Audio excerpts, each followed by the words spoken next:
Natala ang ubos nga literacy rate sa pagbasa sa usa ka barangay sa Sacol Island sa Zamboanga City sumala sa DepEd Region 9.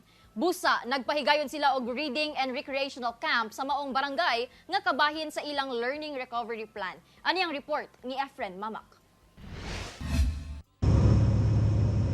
Sakay ang barko sa Philippine Coast Guard kapin usa ka oras ang biyahe gikan sa Zamboanga City Port aron lang maabot ang Pasil Manta Elementary School sa barangay Pasil Manta, Sacol Island, Zamboanga City.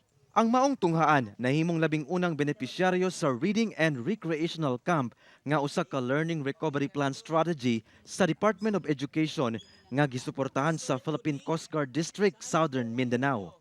Kini human migula sa Philippine Informal Reading Inventory Result 2023 nga adunay 60 ka mga estudyante sa maong tunghaan nga anaa sa grade 4 hangtod grade 6 ang ubos ang reading ability o comprehension.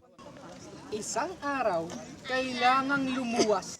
7 ka mga lisensyadong magtutudlo ug 7 sab ka mga education graduates sa PCG Southern Mindanao ang mitabang aron makakat-on ang mga estudyante og basa. With the joint force of Philippine Coast Guard, we have here the project Reading Camp, Reading and Recreation Camp. Almost 40% po ang result ng PhilErie under the reading po.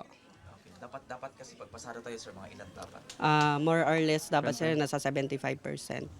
Usa sa mga teaching method aron mapataas ang engagement sa mga bata for outdoor learning mao ang giingon nga Madeline Hunter teaching strategy. Kung asa giagi sa dula ang pagtudlo og English and Filipino vocabulary sa mga learners. Mga miyembro sa tribong Yakan nga usa ka indigenous tribe sa syudad ang mga estudyanteng gipailawom sa Reading and Recreational Camp.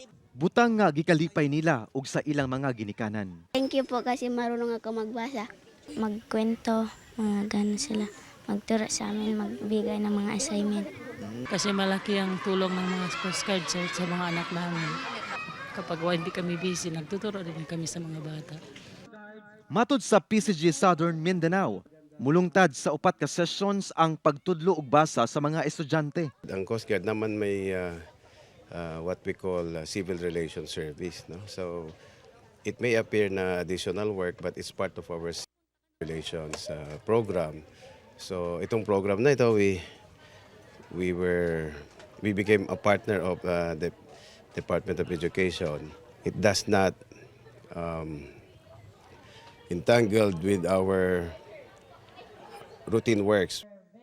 Buot sa PCG Southern Mindanao nga mas palambuon pa ang programa isip kabahin sa ilang Civil Relations Service kauban ang Department of Education aron daghan pang mga bata ang matabangan. Kauban si Sim Romero sa kamera, ako si Efren Mamak para sa At Home with GMA Regional TV.